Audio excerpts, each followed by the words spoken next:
कैसे हैं? बहुत बढ़िया। आप ठीक हैं डॉक्टर साहब? हाँ जी, बढ़िया जी, बढ़िया। आप सुनाइए। आज बाकी लोगों को आपने ठीक करना है, इसलिए आपके ऊपर दायित्व तो ज्यादा है आज।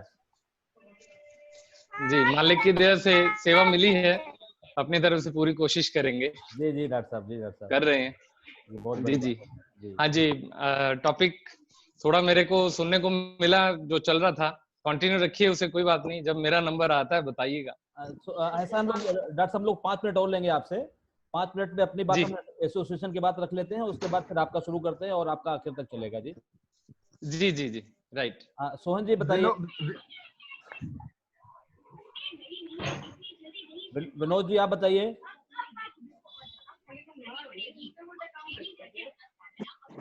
रमेश चौधरी जी आप बताएं जी।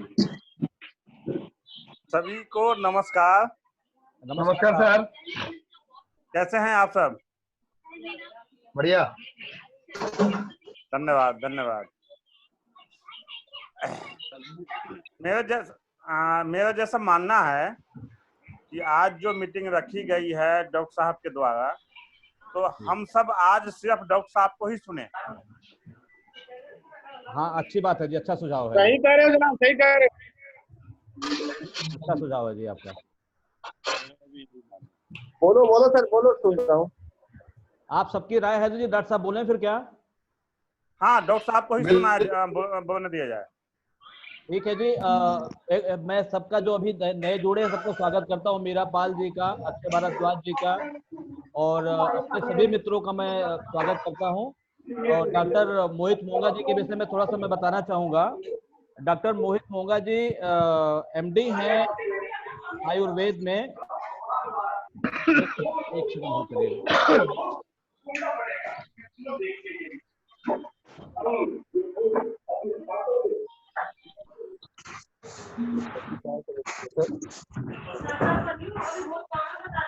डॉक्टर साहब एमडी हैं आयुर्वेद स्वास्थ्य मित्रा में और इन्होंने योगा में पोस्ट ग्रेजुएट डिप्लोमा किया हुआ है फिजिशियन कर्म में।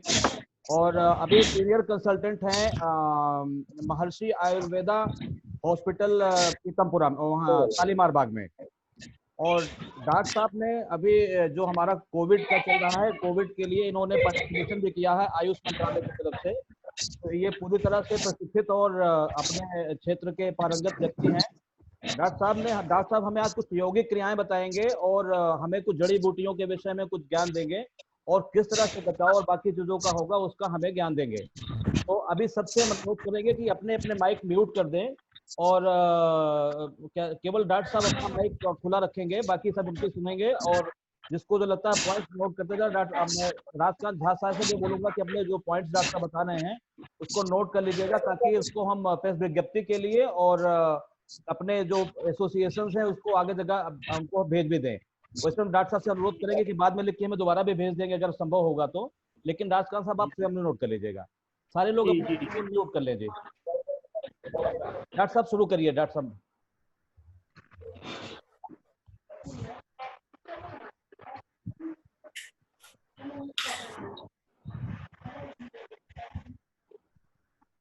डॉक्टर मोहित जी आपका फोन म्यूट है डॉक्टर साहब।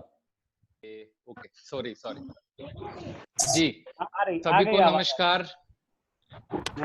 जी हाँ जी, सभी सुन पा रहे हैं जी? जी सुन रहे हैं जी। जी जी जी।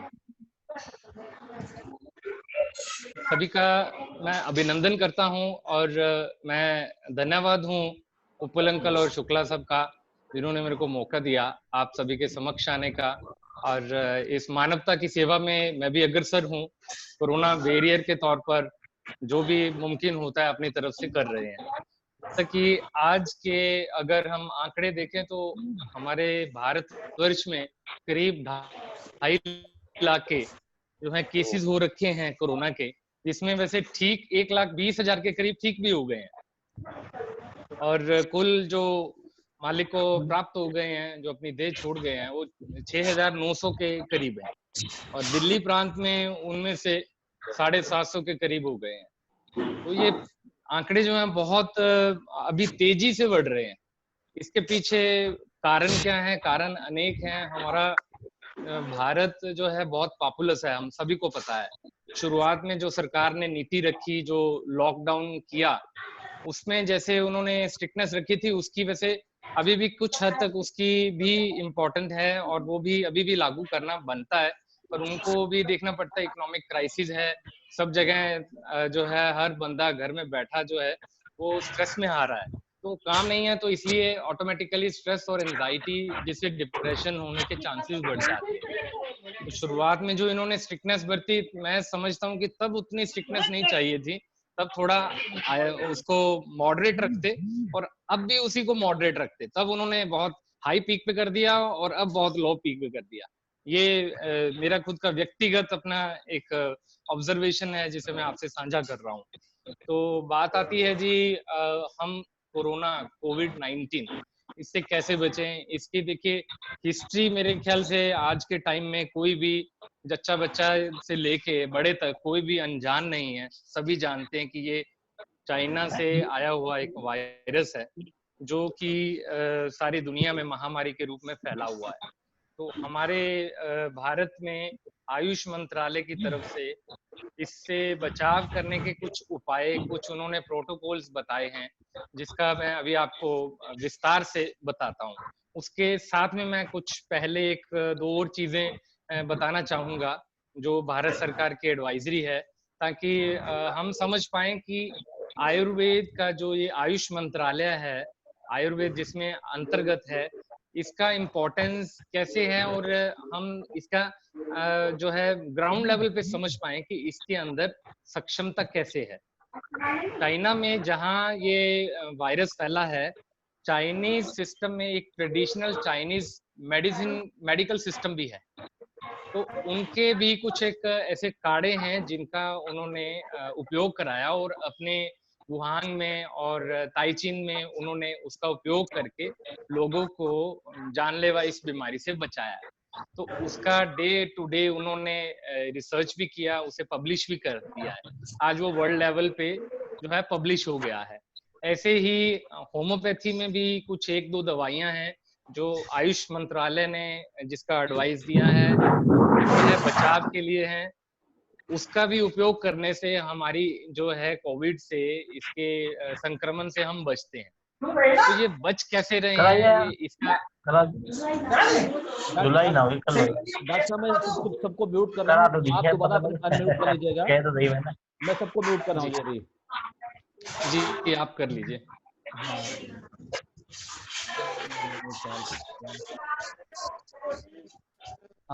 डॉक्टर साहब स्वयं को आप अनम्यूट कर लीजिए। हाँ डॉक्टर साहब कहाँ गए?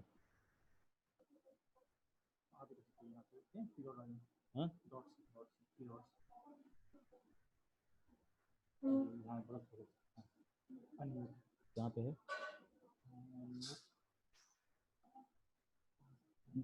मुझे मेरा कैसे अनम्यूट होगा? डॉक्टर साहब की आवाज नहीं आ रही है, डॉक्टर साहब की आवाज नहीं आ रही है। डॉक्टर साहब ने आपको अनम्यूट कर लीजिए।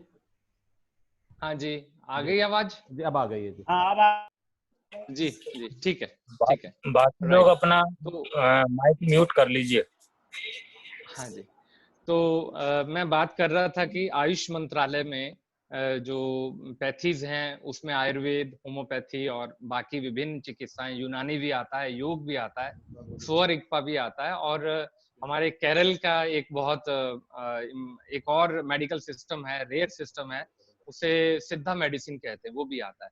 तो सभी सिस्टम में जो भी प्रिवेंशन के मेथड्स हैं वो अपनाए जा रहे हैं। तो उसमें हमारे आयुर्वेद का, जिससे मैं डील करता हूँ और योग से डील करता हूँ, उसके ऊपर मैं विस्तार जो है विवेचन करने जा रहा हूँ अभी। तो मैं बात कर रहा था कि होम्योपैथी ने भी अपनी कोई एक दवाई जो है आयुष मंत्रालय में इंट्रोड्यूस करी है, जो कि हमें कोविड-19 से बताती है, से बचाती है। तो अभी कोविड-19 के ऊपर जो हमारे सारे दिन का रूटीन है, जो हमारा दिनचर्या है, उसमें क्या क्या हम ऐसे जो उपाय करें जिससे हम इसके संक्रमण से बच सके। तो सबसे पहले बात आती है संक्रमण से बचा कैसे जाता है। तो संक्रमण से बचने के लिए हमारे अंदर रोग प्रतिरोधक क्षमता अच्छी हो, वो बड़ी हो। ये क्या है रोग प्रतिरोधक क्षमता? यानी रोगों से लड़ने की जो क्षमता है, कैपेसिटी है, कैपेबिलिटी है, वो अच्छी होनी चाहिए।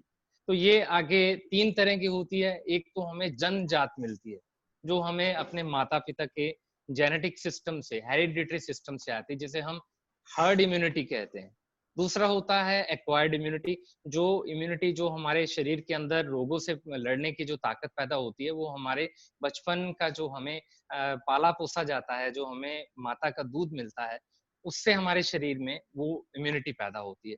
तीसरी होती है जो हमें इंस्टेंट हम कुछ चीजें लेते हैं और उसका प्रभाव जो है हमारे शरीर में एकदम से ऊतकों को, सेल्स को इतना प्रभावशाली कर देता है कि कोई भी संक्रमण आता है तो उससे हमें बचा लेती है या उस संक्रमण को वो खत्म कर देती है। तो इस समय जो जरूरत है वो कोरोना में इस तरह की इम्यूनिटी को पैदा करने की जरूरत है। जिनकी हर्ड इम्यूनिटी अच्छी है वो स्वतः ही इन चीजों से बचे रहते हैं। ये कम्युनिकेबल डिजीज है, ये वायरस जो है ये एक से दूसरे को कम्युनिकेट कर जाता है। तो ये कम्युनिकेट होने से एकदम से इसका जो है विगरस एक्शन होता है, जिससे कि हमारे शरीर में बहुत से दुष्प्रभाव पैदा होते हैं और हमारा ऑर्गन सिस्टम जो है वो दर बदर सबसे पहले जैसे रेस्पिरेटरी सिस्टम पकड़ा जाता है, फिर हमारा किडनी सिस्टम भी पकड़ा जाता है, फिर ब्लड सर्कुलेशन के जरिए हार्ट और ब्रेन भी पकड़ा जा सकता है। तो इसलिए इससे बचने के लिए हमें काफी तरह के उपाय बताए हैं। वो जो उपाय हैं वो हमारे अंदर एक तो जो है उसे कहेंगे वेरी स्लो प्रोसेस में इम्यूनिटी को बढ़ाते हैं, और एक कहेंगे जो एकदम से विगोरस हो जाते हैं। तो विगोरस जो एक्शन है वो आयुर्वेदिक दवाइयां, जो औषधियां हैं, जड़ी बूटियां हैं, उनसे पैदा की जाती है। और जो आहिस्ता से पैदा होता है वो होंगे ऐसे उपाय जो हमारे दिनचर्या का हिस्सा हो, जो हमारे ऋतुचर्या का हिस्सा हो। आयुर्वेद में ऋतुचर्या के ऊपर बहुत इंपॉर्टेंट जो है विवेचन मिलता है, वर्णन है। हमारे एथमोलॉजिकल टर्म्स जो हमारे आयुर्वेदिक टेक्स्ट हैं उसमें चैप्टर्स के चैप्टर्स, टॉपिक्स के टॉपिक्स जो हैं वो भरे पड़े हैं। तो जो मेरा पीजी है वो इसी सब्जेक्ट से रिलेटेड है, जिसे हम अपने आयुर्वेद में स्वस्थ एवं योग कहते हैं। इट मीन्स जो हाइजीनिक प्रोसेस हैं, जो हमें प्रिवेंटिव मेथड्स हैं, जो हमें कम्युनिटी सिस्टम में जो चीजों का ध्यान बरतना चाहिए, उसमें कैसे क्या क्या चीजों का ध्यान रखना है। तो सबसे पहले जो अब मैं आयुष मंत्रालय की तरफ से जो उनका एडवाइजरी है उसका वर्णन करने जा रहा हूँ। तो उन्होंने सबसे पहले इम्यूनिटी बढ़ाने के लिए कहा है कि गर्म पानी जो है वो पीते रहे। अब सवाल आता है कि गर्मी का सीजन है और गर्मी के सीजन में तो ठंडे पेय पिए जाते हैं, हम आम रस लेते हैं, हम अलग अलग तरह के शरबत और ये जूस पीते हैं। तो क्या सिर्फ गर्म पानी सारा दिन पीना ही एक सही मात्र में एक उपाय बताया है उन्होंने, या इसका दूसरी चीजों पे भी कोई अंतर है? तो इसे समझने के लिए मैं आपको ये कहूंगा कि इस मौसम में देखो, गर्मी के मौसम में हर इंसान गर्म पानी नहीं पी सकता। तो 2 वक्त ऐसे हैं जिसको जो है हर इंसान को गर्म पानी पीना चाहिए। वो है रात को सोते समय और सुबह उठते वक्त। तो पानी कितना होना चाहिए ये भी एक मात्रा इसको फिक्स करना जरूरी है। और दूसरा, रात में जिनको क्या कोई कॉम्प्लिकेशन चल रहा है, किसी को शुगर है, किसी को बीपी है, तो उनके लिए आवाज आ रही है? मेरे को एक मैसेज पॉपअप हुआ। हेलो, आवाज आ रही है सर, आ रही है। अगर इन केस अच्छा, ठीक है, ठीक है। अगर इन केस कोई दिक्कत होगी तो दोबारा से आप लोग वो कर लीजिएगा, लॉग इन कर लीजिएगा। ठीक अगर इन ठीक केस है, ठीक करता है। है मेरे को टाइम आउट का मैसेज आया था, पॉपअप हुआ था, पर हटा दिया मैंने। तो हाँ ठीक। हाँ जी, गर्म पानी पे विचार विमर्श हो रहा है कि गर्म पानी 2 वक्त ऐसे हैं जिसमें हर किसी को, चाहे वो बच्चा है चाहे बड़ा है, उसको पानी पीना चाहिए। तो वो गुनगुना गर्म पानी हो, चाहे उसे ब्लैंड वाटर लो, चाहे उसे सिद्ध जल लो।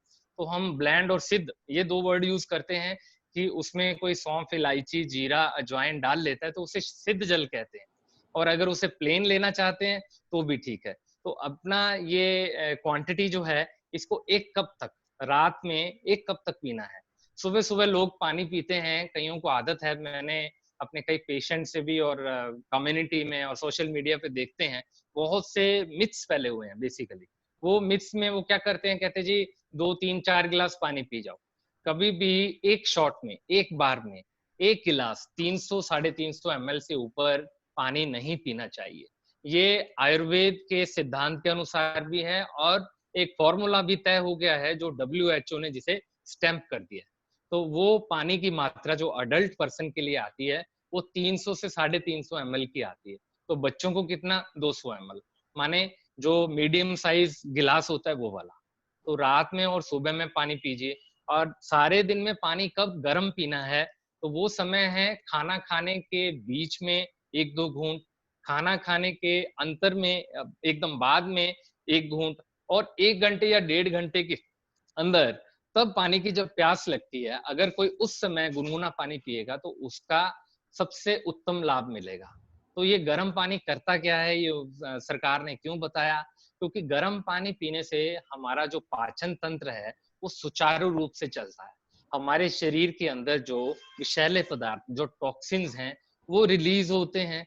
हमारे शरीर के जो एक्सक्रीटरी सिस्टम है, जिसमें हमारा यूरिन, पर्सपिरेशन, जो ये हमारे शरीर से विसर्जन होते हैं, तो उनका सुचारू रूप से काम चलता रहता है। तो इसलिए गुनगुना पानी पीना जो है बहुत लाभदायक रहता है। दूसरा आता है कि कुछ मसालों का यूज किया जाए, जैसे हल्दी, जीरा, धनिया, लहसुन, ये सब कुकिंग में उन्होंने बताया है कि ये यूज किया जाए। तो मैं इस पे थोड़ा सा और विस्तार से बात करूंगा कि गर्मी है, अगेन वही बात कि हल्दी सबको मालूम है कि गर्म होती है, तो जीरा धनिया तो ठीक है, वो तो धनिया तो बहुत ठंडा होता है, वो सभी ले सकते हैं। जीरा भी ले सकते हैं, अपने जो भी रेसिपी घर पे दाल सब्जी बनता है उसमें डालें। तो लहसुन जो है, अदरक जो है, और दालचीनी है, और हल्दी है, इसका प्रयोग मात्रा जो है उसका बहुत ध्यान से प्रयोग करें। इसका प्रयोग ये नहीं हो कि हमने इम्यूनिटी बढ़ानी है तो हम बहुत ज्यादा उसका यूज कर लें, फिर हमारे यूरिन में जलन हो या हमारे गुदा मार्ग में जो एनस है वहां पे जलन हो, तो फिर उसका कॉम्प्लिकेशन हो सकता है। कोई भी चीज, everything in excess is bad for health, ये एक कोटेशन है, फ्रेज है। तो कोई भी चीज अति होगी तो उसका दुष्प्रभाव हो सकता है। पर एक बात यहाँ पे आती है कि अगर हल्दी का हमने यूज करना है तो उसका बेस्ट तरीका क्या है और उसके बेस्ट रिजल्ट कैसे हैं। तो हल्दी पे मैं थोड़ा सा अलग से चर्चा करना चाहूंगा कि हल्दी जब भी घी के साथ मिलती है तो उसका जो असर है वो 500 टाइम्स जो है वो बढ़ जाता है। और अगर उसके साथ काली मिर्च ऐड हो जाए, सपोज हमने सब्जी बनाई, उसको घी का तड़का दिया, उसमें हल्दी डाली और काली मिर्च डाल दी, तो समझ लीजिए कि वो आपके सारे दिन का एक बेस्ट प्रोटोकॉल हल्दी का आपने कंज्यूम कर लिया है। आप बेफिक्र हो जाइए, आपके शरीर में हल्दी के जो anti ageing, anti oxidant, anti cancerous, anti viral, anti feveral, anti inflammatory, ये सब चीजें क्या हैं आपके लिए शायद कॉमन ना हो, पर अगर आप इसे दोबारा से ध्यान से सुनेंगे या समझेंगे तो आपको समझ आ जाएगा ये बहुत कॉमन से वर्ड मैंने बोले। तो ये सारे इफेक्ट जो हैं आपके बॉडी में अब्सॉर्ब हो जाएंगे, इसके हल्दी के जो गुण हैं, और आपको उत्तम इम्यूनिटी जो है वो पैदा होगी। हल्दी का और उपयोग क्या है, आजकल मैं पिछले 2 महीने से देखता आ रहा हूँ, जो भी लगभग आता है 90% जो मेरे पेशेंट्स हैं या मैं उनसे ऑनलाइन कंसल्टेशन कर रहा हूँ तो भी, चाहे फिजिकल है तो भी, तो पता लग रहा है कि हर कोई हल्दी ले रहा है और हर किसी को थोड़ा बहुत कोई ना कोई परेशानी आ रही है। जैसे उसका मुंह सूख रहा है ज्यादा, किसी को छाले हो रहे हैं, किसी को बवासीर पहले थी तो बवासीर बढ़ रही है, तो वो इसलिए है क्योंकि एवरीडे हल्दी इस मौसम में, और जिसकी प्रकृति पित्त की है, मतलब गर्मी की है, वो अगर हल्दी का प्रयोग ज्यादा करेगा तो दिक्कत आती है। तो उसकी मात्रा का चयन सही करिए, अपने विशेषज्ञ, चिकित्सक, आयुर्वेदिक डॉक्टर या जो भी आपको लगता है कि ये हल्दी के विषय में या जड़ी बूटियों के विषय में पारंगत है, उनसे सलाह करके उसकी मात्रा को चयन करिए और उसके अनुसार लीजिए। हल्दी अगर दूध में डालनी है तो मेरा ये कहना है कि 1/4 टीस्पून वो सबके लिए सेफ रहेगी। उसमें अगर आपने काली मिर्च ऐड करनी है, घी ऐड करना है तो अच्छा है, पर आधा चम्मच घी से ज्यादा घी नहीं डालें। चाहे कोई डायबिटिक है, चाहे कोई हाइपरटेंसिव है, तो उसके लिए भी ये सेफ मात्रा है। ये मत समझिए कि जिसको शुगर है या जिसको कोलेस्ट्रोल है या जिसका बीपी बढ़ता है वो घी खाई ही नहीं। अब जो वेस्टर्न साइंस है वो अब जो है उसका झुकाव नेचुरल मेडिसिन, मेडिकल सिस्टम की तरफ हो गया है, और वो खुद कहते हैं अभी 3 महीने पहले एक पेपर आया है, पब्लिश हुआ है, राजस्थान में भी ये रिसर्च हुई है 400 लोगों पर। तो उसमें ये मिला कि जो लोग घी खा रहे थे, शुद्ध गाय का प्योर घी, तो उनका कोलेस्ट्रॉल लेवल जो है वो अच्छा हो गया और उनका बॉडी का एनर्जी सिस्टम जो है वो बढ़िया हो गया। तो इसलिए घी से नहीं डरिए। हल्दी का सही फायदा तब मिलेगा अगर आपका दूध जो है उसमें फैट है, या तो आप फुल क्रीम फैट ले रहे हो, उसका चाहे मलाई उतार दिया, जो ऊपर क्रीम आती है उबालने के बाद वो हटा दिया तो चलेगा, कोई बात नहीं, पर उसमें आप तब हल्दी डालिए। तो उसमें घी नहीं डालना है तो कोई दिक्कत नहीं, क्योंकि उसमें पहले से ही फुल फैट जो है वो अवेलेबल था। अगर नहीं है, आप एकदम स्कीम मिल्क लेते हो, आपको गाय का जो है दूध नहीं मिलता, तो आपको घी जो है उत्तम क्वालिटी का गाय का मिल जाएगा। वो आप आधा चम्मच नहीं तो 1/3 टीस्पून डालिए, हल्दी के बराबर डाल दीजिए, और उसमें भीगी हुई काली मिर्च डालिए। भीगी हुई काली मिर्च का मतलब, मिर्च को 4-6 घंटे भिगो देंगे तो उसका काला छिलका उतर जाएगा, तो वो सफेद मिर्च से बन जाएगी। तो उसे आप पीस कर बीच में डाल दीजिए, तो वो दूध पीजिए दिन में सिर्फ 1 दफा। उससे बढ़िया आपकी जो है इम्यूनिटी इंक्रीज होगी, और आपका जो पाचन तंत्र है, आपका जो श्वसन तंत्र है, जो रेस्पिरेटरी सिस्टम है, उसमें अच्छे से उसका एंटीऑक्सीडेटिव प्रोसेसेस से जो है स्ट्रेंथ बिल्डअप हो जाएगा। ठीक है, आगे इसके आते हैं तो कुछ आयुर्वेदिक प्रोसीजर्स बताए गए। तो इन आयुर्वेदिक प्रोसीजर्स को हम आयुर्वेद में पंचकर्म के अंतर्गत रखते हैं। पंचकर्म एक आयुर्वेद की स्पेशलिटी है। तो उसमें 2 चीजें बताई हैं खास करके, एक तो नाक में तेल डालना और एक मुंह में तेल को धारण करके उसे थोड़ी समय घुमाना और फिर फेंक देना। तो ये क्या चीजें हैं? जो नाक में डालते हैं उसे हम कहते हैं नस्य, रोज डाला जाता है इसीलिए कहते हैं प्रतिमर्श नस्य। तो रोज डालना है नाक में तेल या घी या स्नेह, कुछ भी जो तैलीय है, जो स्निग्ध है, जो अंगटस है, वो नाक में डालने के लिए कहा गया है। एक मिनट माफी चाहूंगा।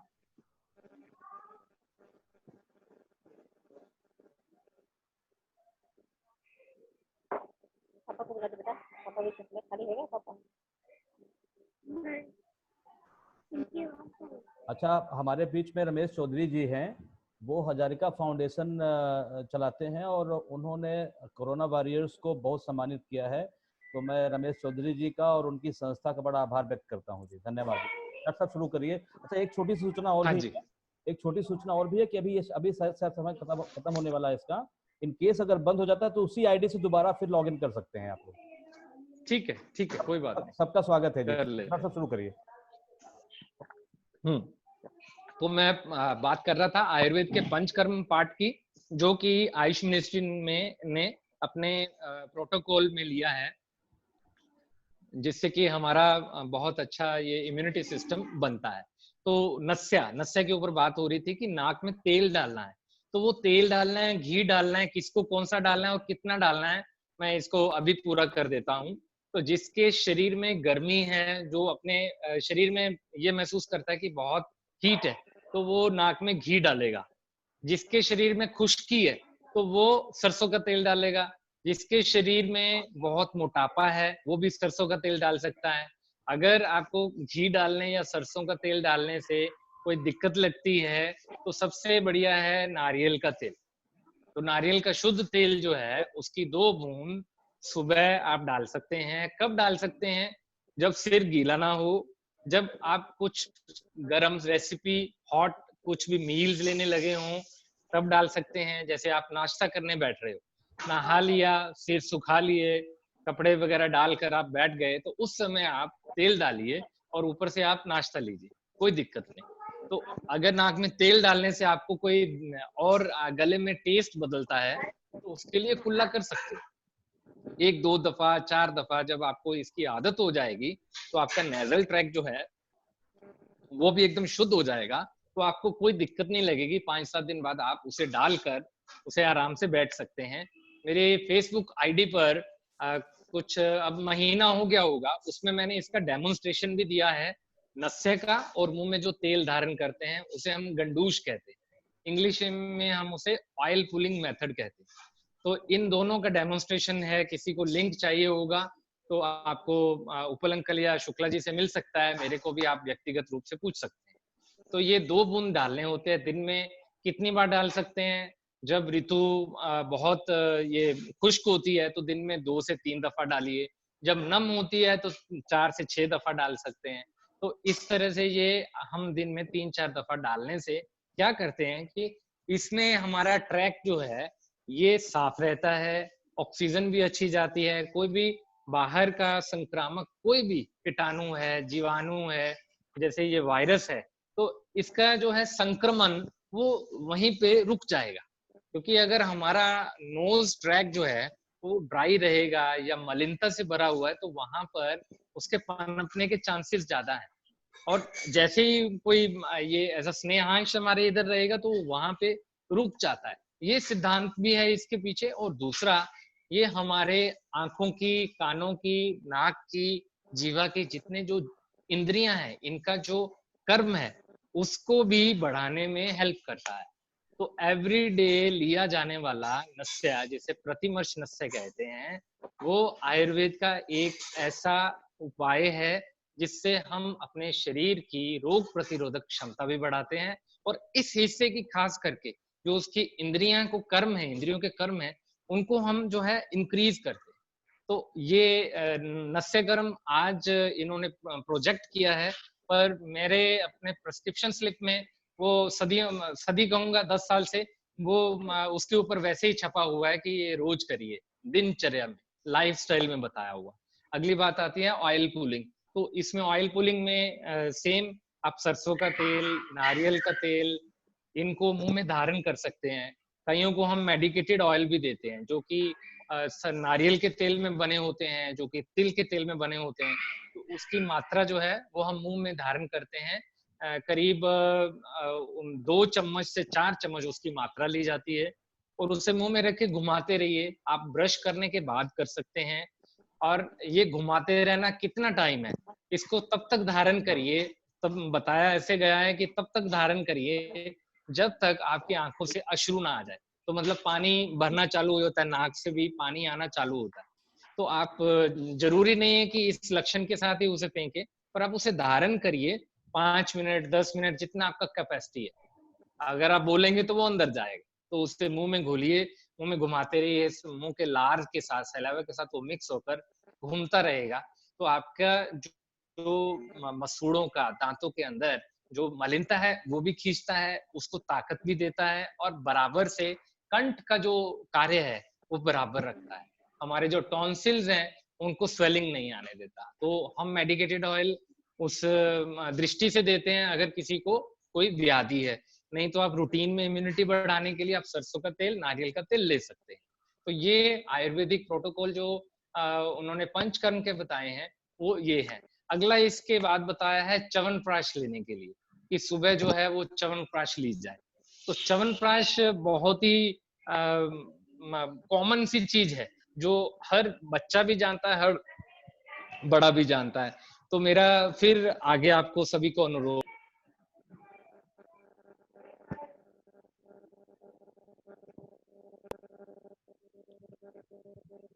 तो मेरा सभी को एडवाइस यही है कि च्यवनप्राश जो है ये बहुत कंपनियां बनाती हैं इसे, इसमें अडल्ट्रेशन भी बहुत होती है।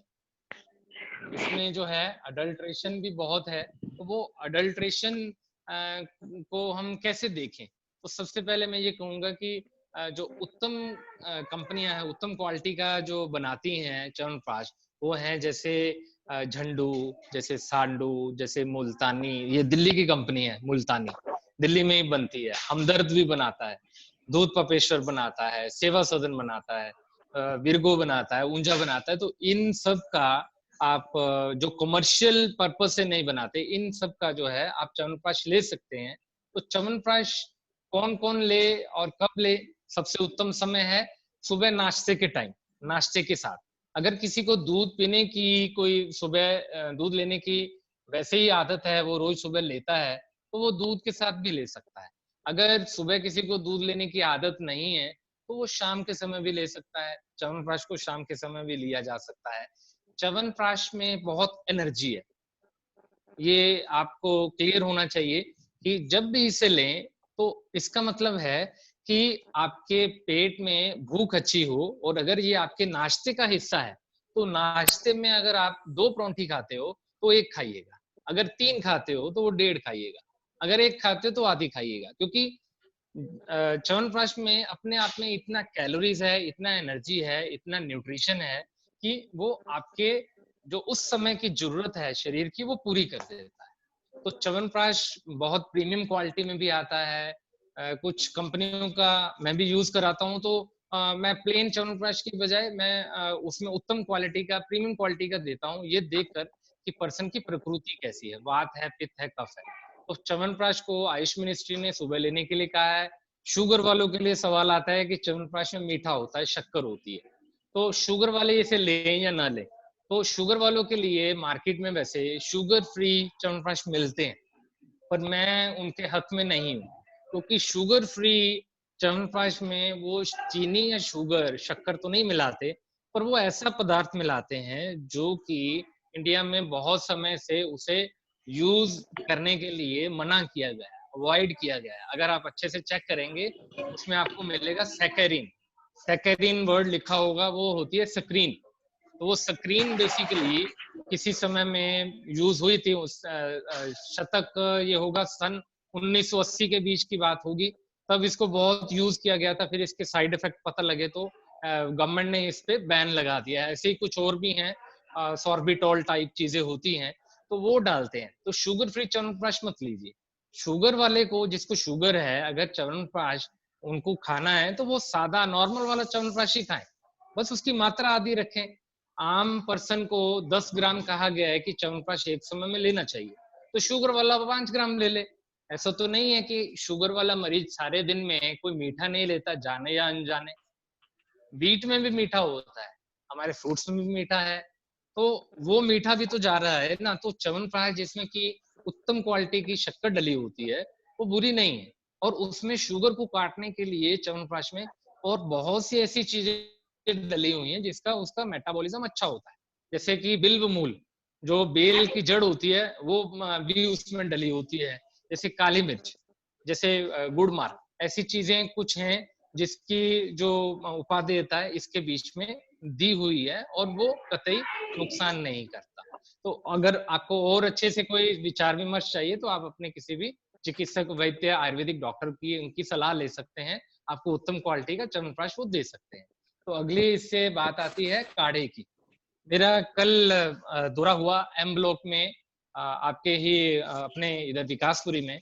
मैं हॉस्पिटल किसी काम से गया था, यूके नर्सिंग होम, तो वहां पर डॉक्टर से मिलना हुआ, तो मेरे को पता लगा वहां पर किसी एक संस्था ने जो है उनको सभी एम्प्लॉइज को एक काढ़ा प्रोवाइड किया हुआ। मेरे को ये बात सुनकर बहुत खुशी हुई कि जिस हॉस्पिटल में मैं किसी समय वहां विजिटिंग कंसल्टेंट भी रहा हूँ, तो किसी समय जाता होता था, तो आज मैं, मेरा बहुत रेयर जाना होता है, पर वहां पर भी काढ़ा चल रहा है, तो ये बहुत अच्छा लगा मेरे को। और वो काढ़े में जो चीजें हैं वो लगभग वही चीजें हैं जो सरकार की तरफ से एडवाइजरी बनी है उसमें बताई गई। तो ये काढ़ा क्या है, जो हम चाय पीते हैं, प्रतिदिन पीते हैं, बेसिकली यही काढ़ा होता है।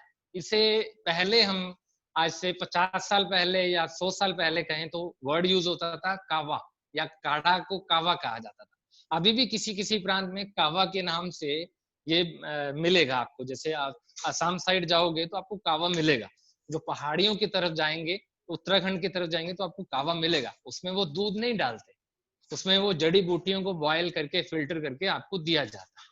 और अगर उसमें वो दूध मिलाते भी हैं तो बहुत अच्छी क्वालिटी का दूध, जो कि गॉट मिल्क, जो कि हमारे बकरी का दूध जो है उसकी बनी चाय मिलती है, तो वो भी इम्यूनिटी के लिए बहुत अच्छी होती है।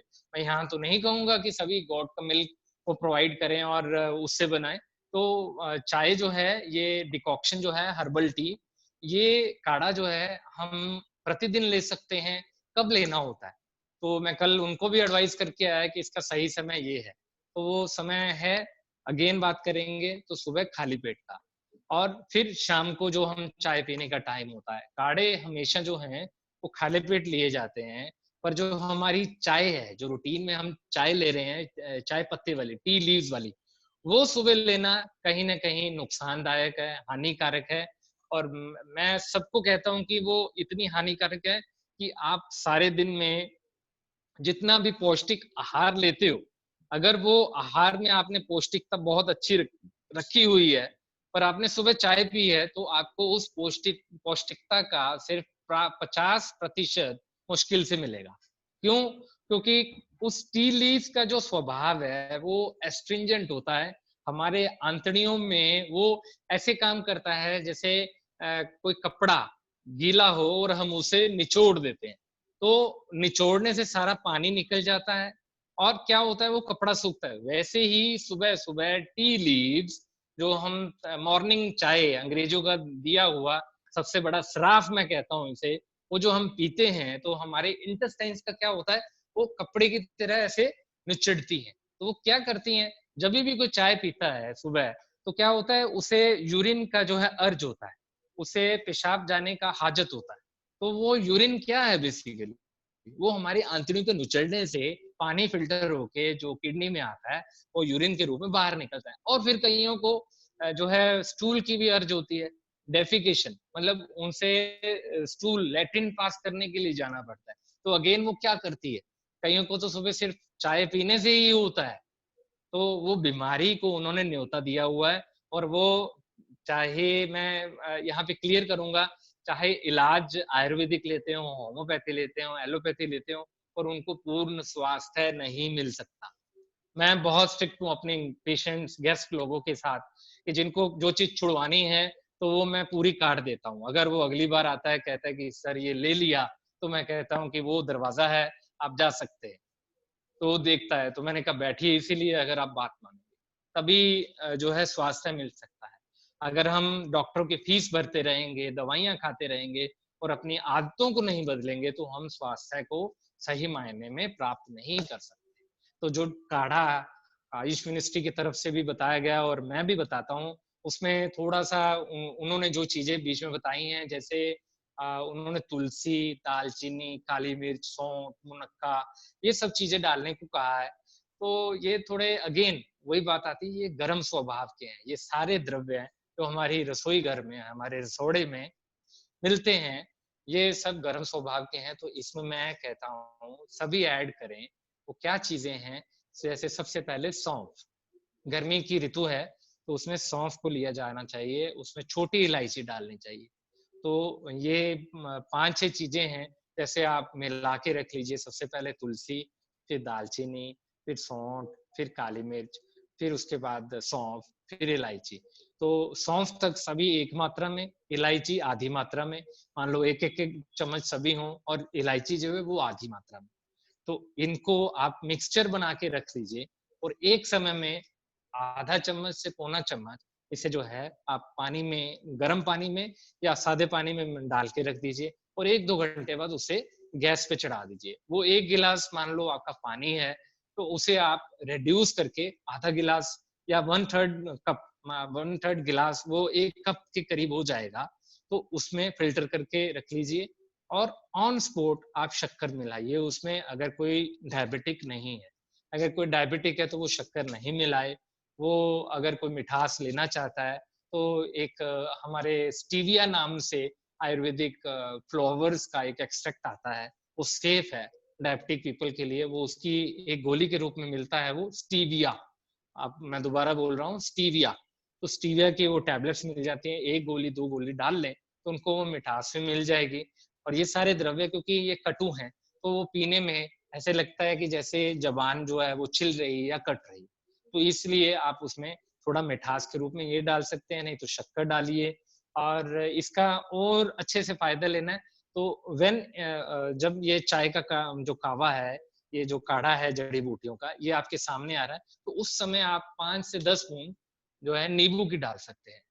तो उस समय डालने से जो नींबू का रस है, उसका विटामिन सी, वो आपको उसका लाभ मिलेगा। आप चाय बनाने के टाइम पे ऐसा कभी नहीं करेंगे कि उसमें नींबू की रस डाल देंगे। तो इस काढ़े का फायदा लेने के लिए आप विटामिन सी जो है वो भी बीच में ऐड कर सकते हैं इन द फॉर्म ऑफ नींबू रस। अगर कोई नींबू रस नहीं लेना चाहता या किसी को सूट नहीं करता, तो उसके लिए क्या सोल्यूशन है? तो उसके लिए सोल्यूशन है जीरा या कड़ी पत्ता। तो जीरा जो है वो भी आधा चम्मच आप इसमें सारे मिक्सचर में 1 चम्मच बराबर सभी द्रव्यों के डाल के रख सकते हैं। और कड़ी पत्ता तो आप ताजे ले लीजिए, ये सूखे हैं तो उसको क्रश करके 2-4 पीसेस को डाल दीजिए, तो आपका विटामिन सी पूरा हो गया। हमारे इम्यूनिटी में हमारे जो हीमोग्लोबिन है उसमें इंटेग्रल पार्ट है विटामिन सी। तो विटामिन सी प्रचुर मात्रा में च्यवनप्राश में आंवला होता है, उसमें मिल गया, आपके ये कावे में मिल गया। और अगर आप सारे दिन में वैसे भी नींबू लेते हो या नींबू नहीं लेते या दिन में जीरा लेते हो, कड़ी पत्ता लेते हो, तो आपका वो विटामिन सी का जितना भी जरूरत है शरीर को वो पूरा हो जाता है। तो ये बात हुई हर्बल टी की डिकॉक्शन की। इसके आगे उन्होंने गोल्डन मिल्क बताया है। वो गोल्डन मिल्क आजकल के जमाने में एक ट्रेंड बन गया है। ये सेलिब्रिटीज जो हैं, बॉलीवुड हॉलीवुड जो है, इसमें भी ये गोल्डन मिल्क बहुत मशहूर है। तो ये क्या है? ये वही है जो मैं आपको बता चुका हूँ, दूध में हल्दी मिलाना और उसको मिलाकर पीना। तो मैंने आपको बताया था, मैं रिपीट कर देता हूँ कि आप सबसे पहले मैं अनुरोध करूंगा कि आजकल हरी हल्दी, ग्रीन हल्दी जो है, फ्रेश हल्दी, वो मिल रही है। आप जब भी कोशिश करो, जब भी आपको हरी हल्दी मिलती है वो घर में ला के रखिए, अदरक के समान होती है। तो इतना सा छोटा सा टुकड़ा जो है उसे छील कर छोटे छोटे पीसेस करके आप दूध को बॉयल करने के टाइम जो है उसमें डाल दीजिए। और एंड में आप जो है उसमें आधा चम्मच घी और जो काली मिर्च अगर आप उसमें डालते हैं तो और उसका फायदा मिलता है। तो इसके आगे आता है, अगर किसी को कोई कॉम्प्लिकेशन लगता है, सर्दी जुकाम, ड्राई कफ है, सॉर थ्रोट है, तो उसके लिए वैसे मिनिस्ट्री ने लौंग चूसने के लिए या कुछ और पुदीना की भाफ और अजवाइन की भाफ लेने को कहा है, वो कर सकते हैं। पर मैं ये अनुरोध करूंगा कि अगर आपको कोई भी ऐसा सिम्टम आता है तो आप जो है अपने पास में या अपने कोई भी आपके जो फैमिली डॉक्टर हैं, आयुर्वेदिक डॉक्टर हैं, जो भी फिजिशियन है, वैद्य हैं, उनको आप जरूर मिलिए। उनसे सलाह लेकर ही आप कुछ भी आपको जो कॉम्प्लिकेशन लगती है उसका इलाज बराबर से कराएं। और अब बात आती है योग आसन में। तो योग आसन जो है, प्राणायाम जो है, ये हमारे जीवन का एक अभिन्न अंग है। हम बचपन से जब हम पैदा हुए थे, मेरा ये मानना है कि हम तब से ही जो है योग आसन करते आ रहे हैं। बस ये है कि उम्र के लिहाज के साथ हम बचपन में योग आसन ज्यादा करते थे, वो अनजाने में करते थे, वो हमें जो है गॉड गिफ्ट होता था, हमारे शरीर में लचीलापन अच्छा होता था। तो उम्र के साथ में वो ढल जाता है। क्यों ढल जाता है? क्योंकि हम अपने इनोसेंसी को भी जैसे छोड़ते जाते हैं तो हमारे शरीर की फ्लेक्सिबिलिटी भी चली जाती है। तो उसको बरकरार रखने के लिए ये योग प्राणायाम जो साधन है ये बराबर से करने चाहिए। तो इसमें क्या करना चाहिए? जैसे प्राणायाम और योग में सबसे कॉमन चीज है लोम विलोम शोधन क्रिया, तो नाड़ी शोधन कहते हैं। तो वो बहुत कॉमन है, किसी को भी सुबह रोज या शाम के समय वो करना है तो 5-10 मिनट के लिए 10-20-30 राउंड कर सकता है। अगर किसी को कपालभाति या भस्त्रिका, कुछ ऐसे और कोई भी आसन प्राणायाम करने हैं, तो जो समय से करते आ रहे हैं उनको पता है, आप उनसे सुझाव ले सकते हैं, उनकी निगरानी में कर सकते हैं। जिन्होंने कभी नहीं किया, या किसी भी आप योग विशेषज्ञ से एक बार जरूर मिले, क्योंकि किसी को बीपी है, किसी को शुगर है, किसी को भूख ज्यादा लगती है, किसी को कम लगती है, किसी का पेशाब कम है, किसी का ज्यादा है, किसी को सिर दर्द है, किसी के हार्ट बीट है। तो इन सभी में योग आसन जो है वो निहित है, वो किए जाने चाहिए। पर कितने किए जाने चाहिए और क्या क्या करने हैं, उसके लिए एक बार अनुरोध लेना बहुत जरूरी है।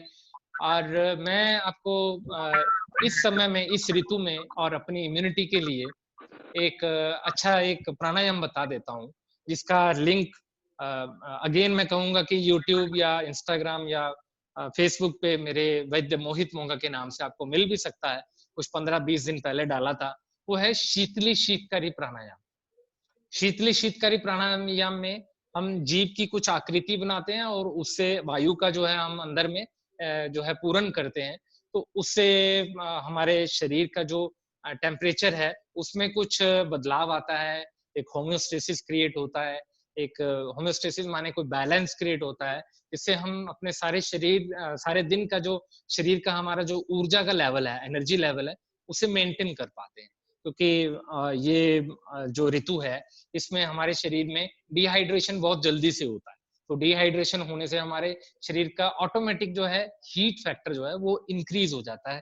तो उसको मेंटेन करने के लिए ये 2 प्राणायाम मेरे को सार्वजनिक लगे और मेरे को ये समझ में आया कि ये सब कर सकते हैं इस ऋतु में और इम्यूनिटी को बहुत अच्छे से बरकरार करते हैं। शीतली शीतकारी प्राणायाम 5 बार, एक बार में एक राउंड में मतलब 5 स्ट्रोक्स कर लीजिए आप, और दिन में 2 बार कर सकते हैं।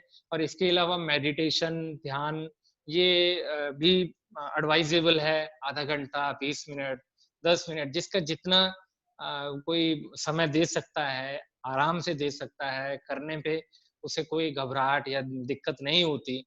कभी किसी के आपने सुपरविजन में किया है तो ध्यान प्राणायाम का जो ये मेथड है उसे बराबर करते रहें, तो इससे भी आपकी जो है बॉडी में इम्यूनिटी का मैकेनिज्म अच्छा होता है और आपको रोगों से लड़ने के लिए जो है बल मिलता है। और मैं ये कहूंगा, एक 10 दिन 15 दिन से मैं ये वर्ड बोल रहा हूँ कि कोरोना कमजोर हो गया है और ये फ्लू है और कोरोना वायरस अपने आप में एक डेड है। एक ये जीव जंतु नहीं है, ये आइटम डेड है। ये तब एक्टिव होती है जब ये हमारे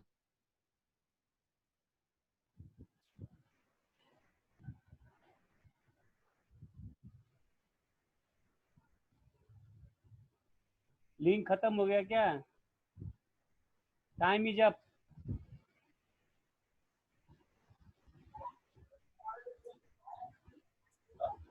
अभी चल रहा है, टाइम खत्म नहीं हुआ अभी।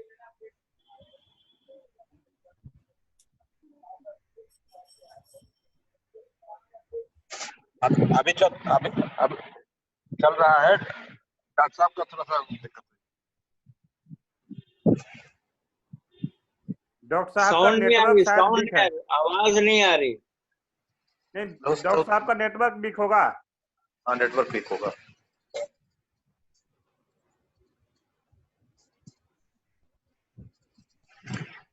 इस बीच में मैं बता दूं, डॉक्टर मोहन जी जनकपुरी विकासपुरी में रहते हैं और इन्होंने छोटे से डिस्पेंसरी भी बनाई हुई है।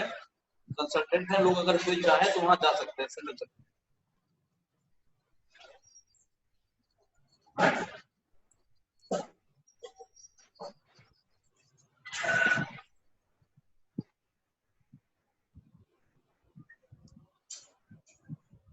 हाँ, डॉक्टर साहब आ गए।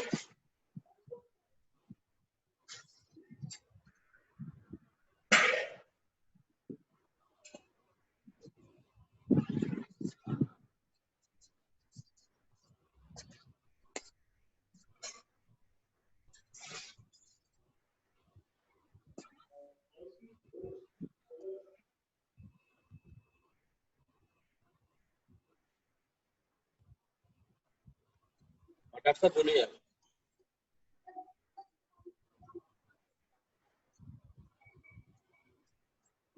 डॉक्टर साहब आपकी आवाज नहीं आ रही है।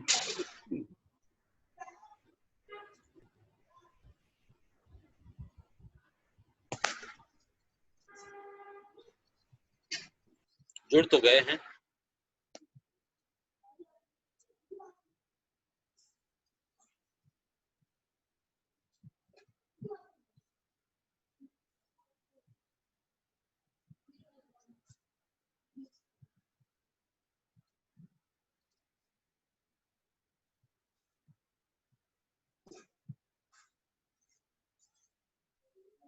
हाँ जी, आ रही है आवाज? आ रही है जी, आ रही है। हाँ जी, किसी को कोई प्रश्न है, सवाल है, कोई डाउट्स हैं तो अगर अपने आप को म्यूट करके आप लोग चाहते हैं तो। हेलो डॉक्टर साहब, जो मुंह में आपने तेल लेके और उसको घुमाने के लिए बोला है, तो कौन सा तेल हम ले सकते हैं? और बस ये पूछना था। हाँ, सरसों का तेल ले सकते हैं और नारियल का तेल ले सकते हैं, जो हमारे कॉमन घरों में रहता है, ये ले सकते हैं। और आप कर सकते हैं ऐसे कि सरसों के तेल में बास होती है, नारियल के तेल में भी होती है। तो इस पर्पस के लिए जो आपको मुख में धारण करना है, उसके लिए आप 100-200 ml तेल को एक बार गैस पे चढ़ाकर एक उफान दे दीजिए। एक बार उफान देने से उसकी वो बास चली जाएगी, तो उसे आप फिर बाद में 2 से 4 चम्मच जो है उसे धारण करना है और 5, 10, 15 मिनट के लिए आप धारण करिए, मुंह में घुमाते रहना है। ये आयुर्वेदिक टेक्निक है, इसे कंवल और गंडूश कहते हैं। जो मैं बता रहा हूँ ये कंवल प्रोसेस है, इंग्लिश में इसे ऑयल पुलिंग कहते हैं।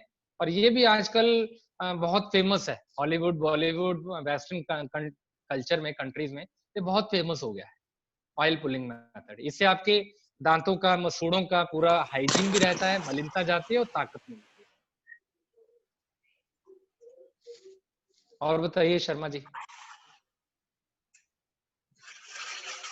डॉक्टर साहब मुझे ना अस्थमा की, अस्थमा टाइप सांस की प्रॉब्लम रहती है, तो उसके लिए मैं कपालभाति, लोम विलोम वगैरह ये करता हूँ, तो आराम तो मिलता है, लेकिन पूरा आराम अभी तक मेरे को नहीं मिला। और आयुर्वेदिक डॉक्टर ने मुझे चावल, दही और केला ये बंद बताया था। बाकी ये काफी ये आपके आपके वैसे जो आपकी क्वेरी है, ये हमारा आज का जो विषय है कोविड, इससे थोड़ा हटके है, पर क्योंकि रेस्पिरेटरी सिस्टम से तल्लक है, तो मैं इस पे आपको सुझाव यही दूंगा कि आप चावल दही जो आपने बंद किया हुआ है ठीक है, उसके साथ में आप दिन में जो तुलसी का सेवन करते हैं क्या?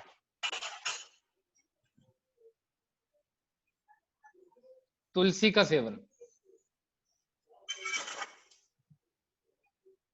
शर्मा जी आपको आवाज आ रही है? हाँ जी, मैं तुलसी का सेवन नहीं कर रहा हूँ अभी आजकल।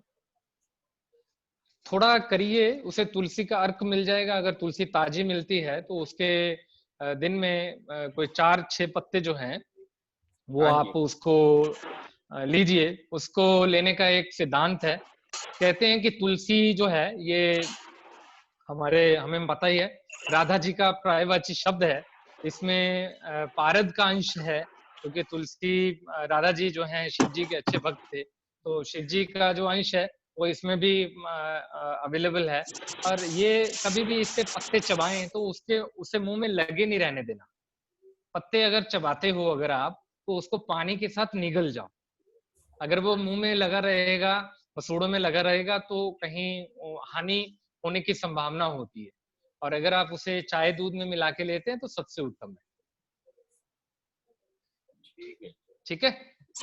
और आपका जो उपचार है उसमें आप अपने वैद्य की, चिकित्सक की, आयुर्वेदिक डॉक्टर की सलाह ले रहे हैं, ठीक है, आपको अच्छा आराम मिल रहा है, ठीक है। नहीं तो आप एक और ओपिनियन लीजिए, कहीं और से किसी और वैद्य को मिलिए, तो आपको और अच्छे से लाभ हो सकता है। और मेरे को देखने से लग रहा है कि आपका वेट जो है वो ज्यादा है, तो वो आपकी प्रकृति है या विकृति है, ये आपका वैद्य पहले इसे तय करेगा, उसके अनुसार आपका जो है औषध तय की जाएगी, तो उससे फायदा होगा।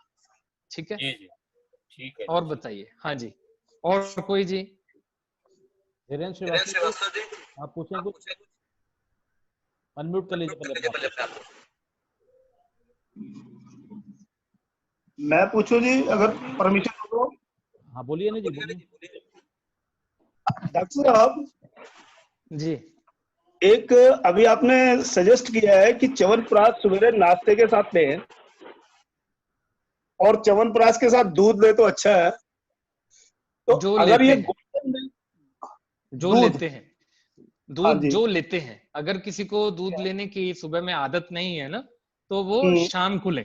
मैंने ये वर्ड साथ में रखा था कि फिर वो सायंकाल में लें। तो मैं ये कह रहा था कि जैसे हमें गोल्ड मिल्क लेना है, गोल्डन मिल्क, तो हाँ वो जी, भी हम ले सकते हैं च्यवनप्राश के साथ, या उसका कुछ लाभ हानि है? ले सकते हैं। देखिए लाभ ही मिलेगा, बस वही बात है, मात्रा जो है वो ध्यान में रखिए कि आप हल्दी जो डालेंगे दूध में, वो चम्मच का 1/3 1/4 डालें। और च्यवनप्राश जो है वो 1 चम्मच, छोटा चम्मच लें, फिर कोई दिक्कत नहीं आएगी।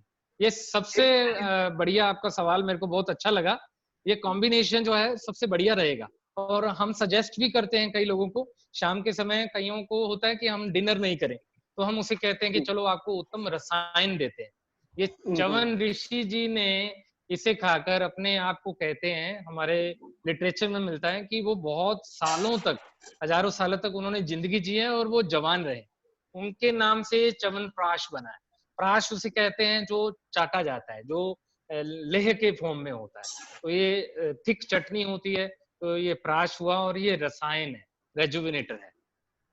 इसमें 50 के करीब जड़ी बूटियां डलती हैं और जिससे ये पैदा होता है, जिससे बनता है। ठीक। और डॉक्टर साहब अभी जो आपने काढ़ा सजेस्ट किया, तो जैसे मैं डायबिटिक हूँ तो मैं चीनी तो नहीं, मीठा तो कुछ भी नहीं डालूंगा उसमें, तो क्या मैं नमक डाल के यूज कर सकता हूँ? उसका कोई उसका लाभ हानि? देखिए, आपका देखने पर मेरे को दो चीजें समझ में आ रही हैं कि थोड़ा सा आपका वेट है, वेट आपका जो है ओवर की, बहुत ओवर तो नहीं है पर बीएमआई ऊपर जा रही है। दूसरा, आपकी प्रकृति भी पित्त है। प्रकृति पित्त माने जिनके शरीर में हीट फैक्टर बचपन से ही है। तो नमक जो है वो पित्त पैदा करता है। तो आपको नमक ये दो चीजों की वजह से वैसे ही नहीं लेना चाहिए। किस चीज में, कोई भी आप व्यंजन ले रहे हो उसमें आप अलग से नमक डालेंगे तो वो दिक्कत करेगा। ठीक है। मेरा पाल जी, मैं एक सवाल पूछना चाह रहा हूँ। हेलो जी जी दुबे साहब, हाँ जी। ये बारे में आपने बताया था, आपकी आवाज क्लियर नहीं है। हाँ जी, हेलो हाँ जी बताइए। हाँ जी, बारे में आपने बताया था सुबह पानी पीने के बारे में। हाँ जी, हाँ जी, पानी जी के बारे में मिथ क्लियर कीजिए, क्योंकि मैं 2-3 गिलास पानी, कई लोगों ने मुझे सुबह गुनगुना पानी पीजिए ज्यादा, ज्यादा वर्ड जो है नहीं, 1 लीटर के आसपास। 1.25 लीटर बोल रहे हैं आप?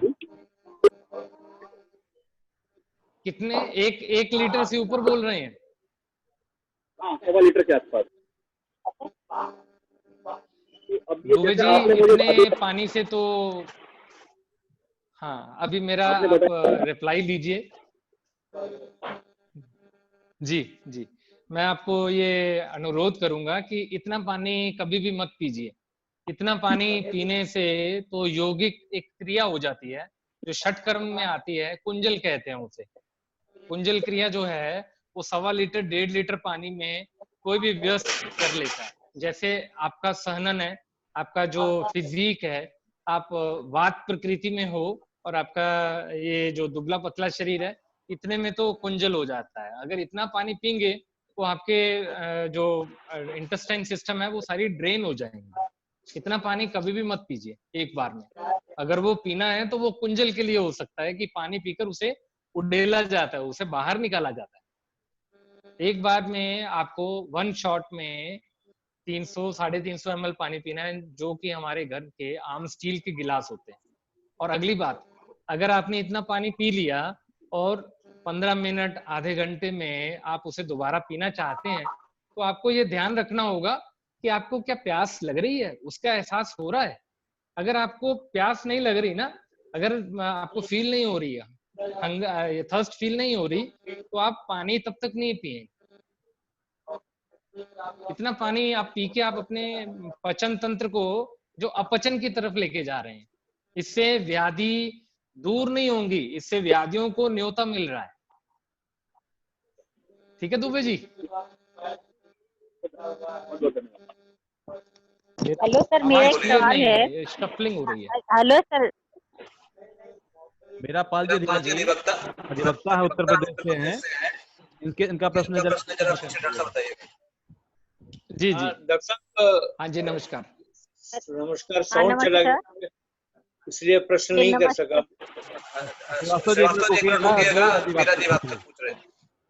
मेरी आवाज आ रही क्या?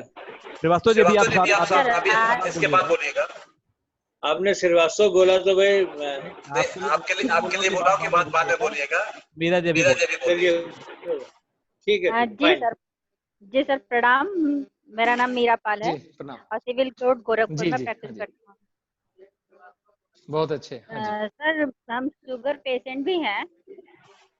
मेरी एज लगभग 50 के आसपास है, 48 है रियल।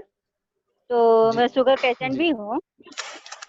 तो जी इसमें जो है सुबह हम खाली पेट उठते हैं, ब्रश करने के बाद या चाहे बिना ब्रश किए 1 गिलास पानी पीते हैं और उसके बाद खुद जी का बनाया हुआ एक काढ़ा पीते हैं। उसमें हम गिलोय की पत्तियां, चाहे गिलोय की डंडियां और तुलसी, अदरक, जी काली मिर्च और एक हम मसाला बना के रखे हैं, चाय मसाला जो हम बनाते हैं घर में अपने इम्यूनिटी बढ़ाने के लिए, जी। वो उसमें हल्दी डालते हैं वो सर। मस इसका एक काढ़ा बनाते हैं सर। हल्दी, तो मतलब जैसे हाँ हल्दी डाल सकते हैं, हल्दी डाल सकते हैं।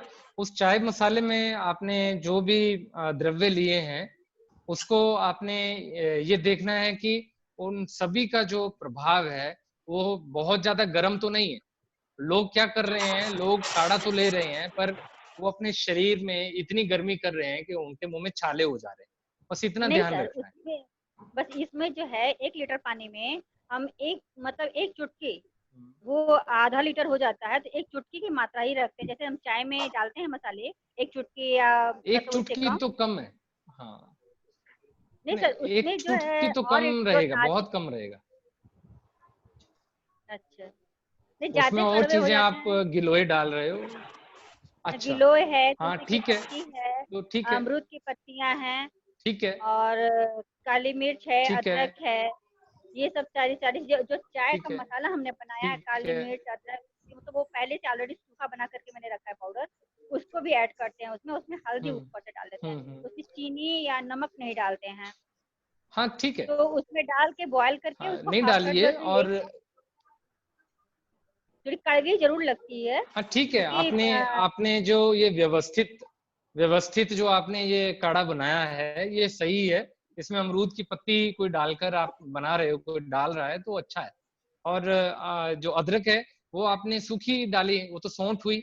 पाउडर बना के रखा है तो वो सौंठ डाली ना आपने, या फ्रेश अदरक डालते हो? नहीं, उसके साथ फ्रेश अदरक भी डालते हैं हेलो, डेली सर। पहले फ्रेश अदरक डालते हैं, उसके बाद भी वो जो डेली। पाउडर बना उसमें एक इसके लिए उसकी 1 चुटकी ही मात्रा डालते हैं कि कहीं ज्यादा ना हो जाए। देखो दोनों में से कोई भी एक आप कर सकते हैं। चाहे आप सिर्फ वो पाउडर यूज करते रहो, चाहे आप ये फ्रेश जो बनाते हो ये करते रहो, कोई दिक्कत नहीं है। और मैं अनुरोध करूंगा कि आपके भी उधर गर्मी जो है वो रहती है, तापमान यहाँ से दिल्ली से थोड़ा सा कम होगा या उतना ही रहता है, दिल्ली जितना ही रहता है? 40, 39, नहीं 38, सर, 43 कितना थोड़ा रहता है नहीं, तापमान? थोड़ा वो अंतर रहता है, थोड़ा अंतर रहता है सर, थोड़ा अंतर रहता है। अंतर इधर तो रहता है बारिश ना। का चलो मौसम इस ठीक समय है, चल फिर रहा आप है। ठीक है, फिर आप अदरक नहीं, इसको डालते रहिए। मतलब देने और से यहाँ हमको पे कोई जो भी इसका साइड इफेक्ट तो नहीं हो रहा है? इसका कोई मुझे साइड इफेक्ट तो नहीं, नहीं ना कोई हो रहा दिक्कत है? नहीं। इसको लेने से नहीं कोई नहीं, दिक्कत किस नहीं लिए हो होगा सकती है? Side effect? अगर होना होता, नहीं नहीं, अगर कोई साइड इफेक्ट जो है वो आपको, मैं वही तो बता रहा हूँ कि लोग उसे लेके गर्मी पैदा कर रहे हैं, या तो उनको यूरिन कम आ रहा है, या लाल हो जा रहा है, या मुंह में छाले हो जा रहे हैं। ऐसा अगर कोई कॉम्प्लिकेशन नहीं आ रहा तो ऐसी कोई इसका मतलब दिक्कत आप नहीं है, मात्रा ऐसी सही कोई ले रहे दिक्कत नहीं।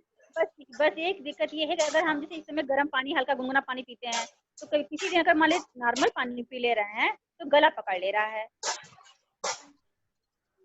तो गले के पकड़ने पे हो। जैसे नॉर्मल अजीब सी पानी पीते हो तो गला पकड़ रहा है? हाँ, तो खराश टाइप में होने लगती है, तो उसमें हमने लौंग ले लेते हैं, तो लौंग खाने के बाद वो सही हो जाता है।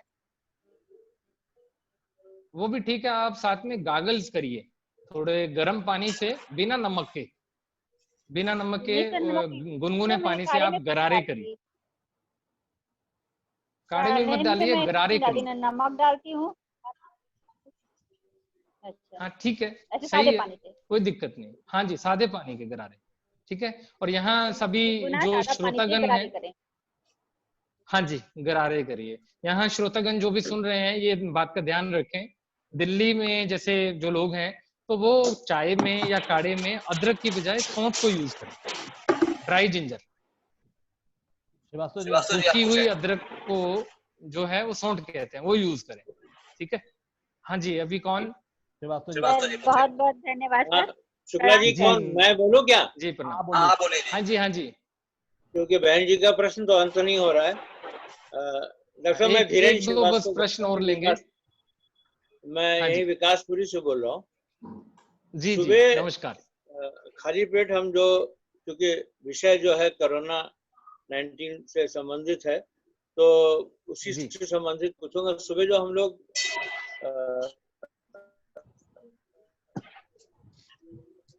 हल्दी लेते हैं लहसुन की, और रात्रि में जो दूध के साथ हल्दी लेते हैं, किसके तो साथ इसके साथ कुछ सदुपयोग है जिसका फायदा हो मुझे? एक प्रश्न। हल्दी और किसके दूसरा, साथ? क्या रात्रि वाले दूध के मूंग के बराबर ऐड कर सकते हैं क्या? आपको प्रश्न दोहराने जी। होंगे, और शुक्ला जी सबको म्यूट कर दीजिए, आवाज समझ नहीं आ रही। हाँ सभी है, गुट है, एक एक आपका आपका है, है, मेरा है, और श्रीवास्तव श्रीवास्तव जी का। जी, अच्छा, अगर सबका म्यूट है तो सबका श्रीवास्तव मैं जी रिपीट अभी करूं क्या? अभी हाँ जी रिपीट करिए। हल्दी के साथ क्या ले रहे हैं? नहीं, मैंने प्रश्न किया था, एक तो चूंकि कोविड पे विषय चल रहा है, तो सुबह जो हम लहसुन जी लेते हैं उसका इसमें क्या फायदा है?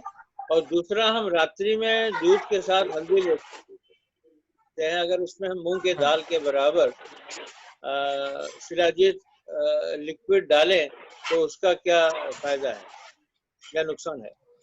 तो देखिए, आपको कोई कॉम्प्लिकेशन चलता है? कोई शुगर है या बीपी है श्रीवास्तव जी? हाँ है डॉक्टर साहब, आपको मैं उसकी दवाई अलग से आयुर्वेदिक लेता हूँ, और मुझे किसकी? प्रोस्टेट है और शुगर है, तो मैं वो गुरसराज जी गूगल प्रोस्टेट है। चंद्रप्रभा बटी और साथ में गिलोय घन बटी हाँ, और इलाज प्लस ये कोई बात नहीं। शिलाजीत रसायन बटी, ये 4 में लेता हूँ। ठीक है, यहाँ पे मैं कोई मेडिकल एडवाइस नहीं दे रहा आपको, बस इतना पूछा कि कोई दवाइयाँ आप ले रहे हैं या कोई प्रॉब्लम है। तो आपने बताया प्रोस्टेट और साथ में आपको शुगर है, बीपी तो नहीं है? जी नहीं, बीपी कंट्रोल बीपी में है क्या? अच्छा, बीपी कंट्रोल में। हाँ तो बीपी ठीक है, था, मूंग के दाल कभी के होता है तो वो बराबर भी मैं आयुर्वेदिक लेते जी हैं, ठीक है। तो मूंग के दाल के बराबर अगर आप शिलाजीत लिक्विड ले रहे हैं तो ठीक है, जमेगा। बस हल्दी की मात्रा अगेन मैं वही रिपीट करूंगा कि वो आप 1/3 1/4 टीस्पून ही लेंगे बस,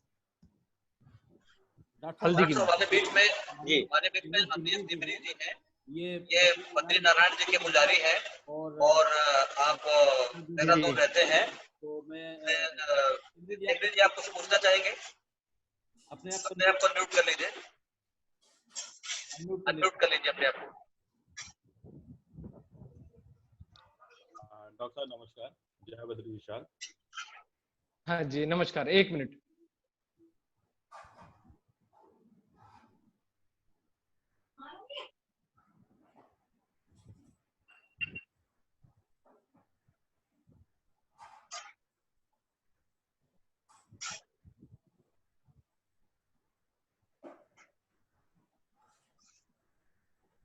हाँ जी नमस्कार।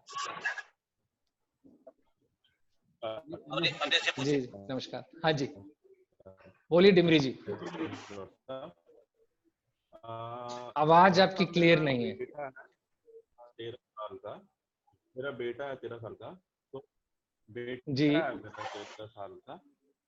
आ रही है आवाज? हाँ जी, हाँ जी, कम है पर आ रही है। सुबह सुबह बड़ी छींकें आती, लगातार 13-14 छींकें, ये रूटीन में हो। मेरा बेटा है 13 साल का। ठीक है। हेलो। हाँ जी बोलिए, आगे बोलिए। उसको छींक आती है नहीं, आपका नेटवर्क सही नहीं है। नहीं, ये कह रहे हैं कि अच्छा, इसका छींकें छोटा आती बेटा है हैं। 13 साल का, उसको छींकें आती है सुबह सुबह। तो ये ठीक है, मतलब साइंस है, ये लेता हूँ। नहीं, छींके आना जो है ये एलर्जिक राइनाइटिस के साइन हो सकते हैं। आयुर्वेद में इसे हम नूतन या जीर्ण प्रतिशय के अंतर्गत लक्षण के रूप में भी लेते हैं। तो इसके लिए आपको उपचार करवाना चाहिए। हेलो, आवाज आ रही है? हाँ, तो ये एक जो है ना, कोई बनने का लक्षण हो सकता है या व्याधि बनी हुई है उसका लक्षण हो सकता है। तो इसके लिए आपको वैद्य किसी को, अपने आयुर्वेदिक डॉक्टर जो हैं किसी को मिलना चाहिए। आप कहाँ से बोल रहे हैं? देहरादून से? दिल्ली भी रहते हैं ये, और देहरादून बेसिकली। अच्छा, दिल्ली में रहते हैं। अच्छा अच्छा, तो आपने कभी आयुर्वेदिक कोई डायग्नोज करवाया है या ट्रीटमेंट करवाया है? हेलो, मोनीश जी लगता है आवाज नहीं आ रही शुक्ला जी। मोनीश जी है तो, मोनीश जी क्या आवाज आ रही है क्या आपको? चलो लास्ट, अवनीश हाँ जी, लास्ट सवाल कर लीजिए, नंबर दे दूंगा मैं। 12:30 हो गया। श्री मनीष जी, हाँ जी, दे दीजिएगा, कोई दिक्कत नहीं। श्री मनीष जी दिल्ली मलयाली एसोसिएशन से है। ठीक है, आपसे आप जरा बताएं, जरा कुछ पूछ रहे थे जी। Thank you ji, welcome ji.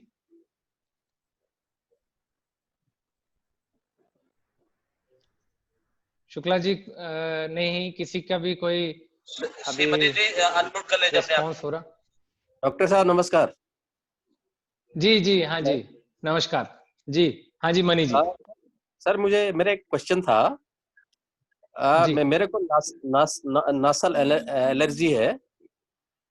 Nasal allergy, ji. Nasal allergy है जी। वो क्या होता है कि मैं योगा प्राणायाम तो करता हूँ, बट इमीडिएटली सडनली मेरे नोज से एकदम पानी जैसा निकलता है और मेरी आईज रेड हो जाती हैं और बहुत ही ईचिंग होती है नोज के अंदर। तो उसके लिए क्या नोज के अंदर इचिंग होती है? हाँ, नोज के अंदर इचिंग भी होती है। और जैसा कि मैंने अभी बताया था, ये जो प्रोटोकॉल बताया था उसमें नस्या बताया, आप नस्से शुरू करिए सबसे पहले, ठीक है? ये आयुर्वेदिक पंचकर्म प्रोटोकॉल के अंदर आता है। तो अभी ये सबके लिए एडवाइजेबल है और आपके लिए खास करके एडवाइजेबल है। तो आप नस्या एक बार सरसों के तेल का शुरू करिए, ठीक है? और आपको सही में क्या चीज की जरूरत है मैं आपको 2 लाइनों में बता देता हूँ। आपके इस हिस्से का पूरा शोधन होना मांगता है। आपका जो ये हिस्सा है इसकी प्यूरिफिकेशन, डिटॉक्सिफिकेशन होनी चाहिए, और वो अकेले योग प्राणायाम साधन से नहीं हो सकती। कुछ आयुर्वेदिक औषधियों का सहारा लेना पड़ेगा जिससे ये हो सकता है। ठीक है सर। ठीक है, ये इसे हम आयुर्वेद में पीनस रोग कहते हैं। विकासपुरी में क्लिनिक कहाँ पे होगा सर? विकासपुरी में वैसे मैं बैठता हूँ 245 मेरा चैम्बर है, 245 ग्राउंड फ्लोर, 245 BG2 में। ये हाँ, ये जो सरिता जिंदल जी का बुडेला ऑफिस है ना? हाँ जी हाँ जी हाँ जी। हाँ बिल्कुल, उसके ऑपोजिट है एक छोटा सा गेट ब्लैक, उसके अंदर आप नजर देंगे तो मेरे नाम से बोर्ड लगा हुआ है। वैसे मैं कंसल्टेंट वहाँ शुक्ला जी ने इंट्रोड्यूस कर ही दिया था, शालीमार बाग में देखता हूँ। अगर आप यहाँ आपको मिलना हो तो मिल सकते हैं जी। Thank you so much. ठीक है शुक्ला जी जी नमस्कार। शुक्ला जी इजाजत है? नहीं, विकासपुरी में समय क्या है डॉक्टर साहब? विकासपुरी में आप ये नंबर ले लीजिए, अपॉइंटमेंट बेस है, अवेलेबिलिटी जो है अपॉइंटमेंट बेस है। सुबह बैठते आप नंबर ले लीजिए। सुबह किसी समय बैठता हूँ आज, और डॉक्टर से अपॉइंटमेंट लेके मिल सकते हैं आप लोग। तो ठीक है, नंबर तो शुक्ला जी आपको नंबर दे दूंगा मैं, बस नंबर है डॉक्टर साहब का। और डॉक्टर साहब आपका बड़ा आभार, आपने समय निकाला हमारे मित्रों को, हमारे एसोसिएशन के लोगों को, और हमारे जो सब जनता है उनको आपने अपनी राय दी। और मैं अगली अगर कोई इस तरह की कोई बैठक होगी तो मैं आपसे फिर अनुरोध करूंगा कि हम लोगों का मार्गदर्शन करेंगे आप। मैं आदरणीय उत्पल जी का भी आभार व्यक्त करता हूँ। समय निकालेंगे जी, एसोसिएशन के सारे लोगों का आभार व्यक्त करता हूँ। सारे लोग जुड़े, समय आपने दिया, और इस अमूल्य राय से सबको लाभ हुआ। आगे सब लोग राय माने और अपने आप को स्वस्थ रखें, ये हमारा ईश्वर से हमारा अनुरोध है कि सबको स्वस्थ रखें और सबको ठीक रखें। रमेश चौधरी जी का भी आभार, आपकी हजारिका फाउंडेशन बहुत अच्छा कार्य कर रही है, लोगों को, कोरोना वॉरियर्स को सबको सम्मानित करती है। आपका भी आभार, सभी लोगों का आभार। बहुत बहुत धन्यवाद। एक छोटी सी बात और मुझे बतानी है, अभी मानसून नजदीक आने वाला है, 30 जून से हमारा वृक्षारोपण शुरू हो जाएगा। आप सभी लोग हमारे मॉर्निंग वॉकर एसोसिएशन में अपने सुझाव भेज सकते हैं किस तरह से पर्यावरण के लिए काम किया जाए। और हमारे एसोसिएशन जो council of west Delhi RWS है, उसके महासचिव हमारे साथ अभी राजकांत झा साहब हैं, उन्होंने लगभग सारी चीजें नोट कर ली हैं और जो भी होगा वो सबको उसी हिसाब से सूचित करेंगे। और किसी ने कुछ बोलना हो तो देख सकते हैं जी। नहीं, शुक्ला जी नंबर डॉक्टर साहब का सबको मैं अभी भेज दूंगा जी आपको। डॉक्टर साहब का नंबर सब एक बार सभी जहां मैंने सूचना भेजी थी सबको डॉक्टर साहब का पूरा एक डिटेल सारा मैं भेज दूंगा, तो वो लोग डॉक्टर साहब से कभी भी कोई राय ले सकते हैं। हमारे बीच में माननीय कामेश्वरनाथ मिश्र जी भी आए हुए हैं। आप भारतीय भाषा अभियान के पूरे प्रदेश, उत्तर प्रदेश, बिहार, झारखंड, मध्य प्रदेश, 4 राज्यों के आप संयोजक हैं और हम लोगों का मार्गदर्शन करते रहते हैं। थोड़ा लेट आए लेकिन कोई बात नहीं, आपका आशीर्वाद मिल गया हमें। आपका भी बहुत बहुत स्वागत है और हम आभार व्यक्त करते हैं कि आप आए। जी आप बहुत अच्छे। अपने आप को अनम्यूट कर लीजिए डॉक्टर साहब। हाँ जी, मैं डॉक्टर साहब आप जा सकते हैं। आपका ठीक है, बहुत बहुत धन्यवाद सबका आभार। बहुत बहुत धन्यवाद कि उन्होंने हमें डॉक्टर साहब से मिलाया और सब लोगों से जोड़ा। बहुत बहुत धन्यवाद। जी धन्यवाद। कामेश्वर सर, आप अपने आप को अनम्यूट कर लीजिए अपने आप को। आपका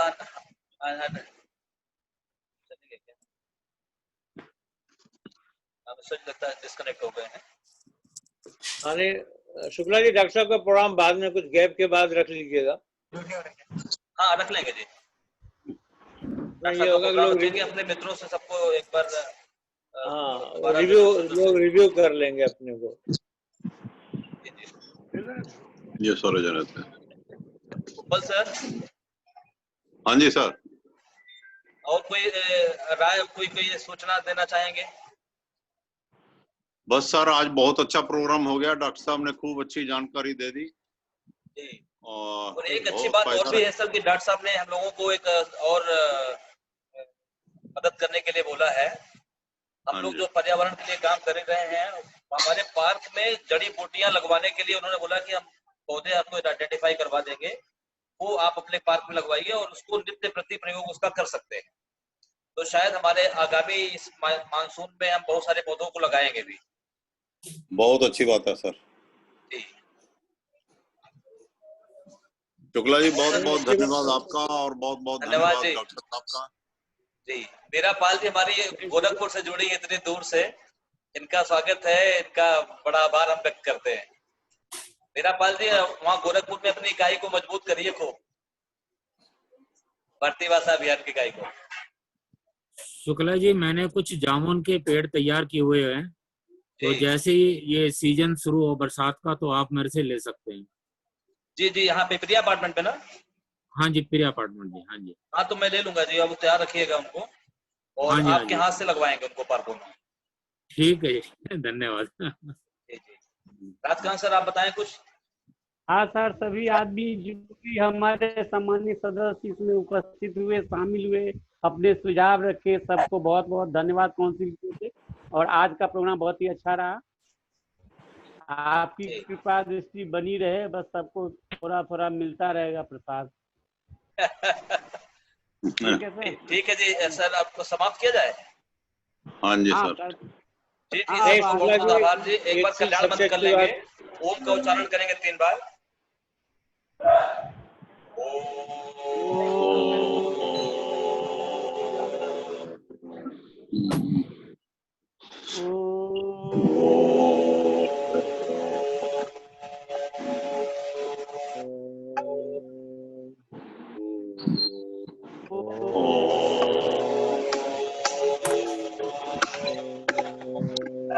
सभी का बहुत बहुत आभार जी। अगली बैठक की सूचना हम देंगे आपको। बहुत बहुत धन्यवाद जी। धन्यवाद शुक्ला जी, बहुत बहुत धन्यवाद आपका। बहुत अच्छा प्रोग्राम।